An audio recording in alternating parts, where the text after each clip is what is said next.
Hi, and thank you for taking the time to check out this PSA on IDEA and Section 504, in which I'm going to try to list some of the similarities as well as the differences between the two.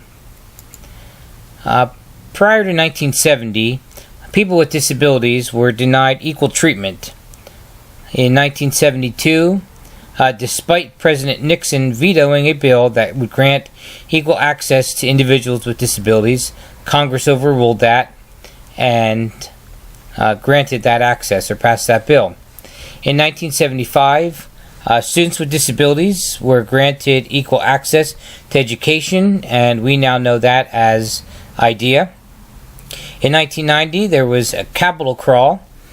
And what that was individuals with disabilities crawled up the Capitol building steps in Washington, D.C. to bring awareness to the discriminations that were still in place.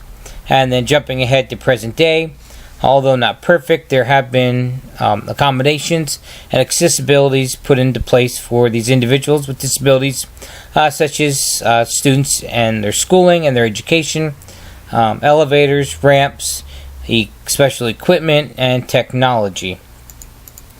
The Individuals with Disabilities Education Act, better known as IDEA, was enacted in 1975 to benefit students ages 6 to 18 with disabilities, but now it includes infants to students 21 years old.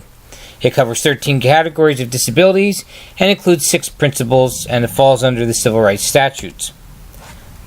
Section 504 applies to any program or activity receiving federal financial assistance. It protects individuals with disabilities from being discriminated against those programs and those organizations.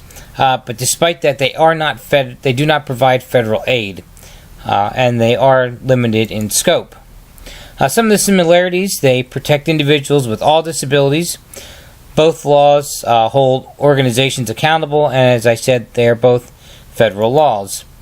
The differences between the two are IDEA only covers infants to age 21-year-olds. It focuses more on the education aspect, and it provides specific guidelines that states must follow in terms of special education.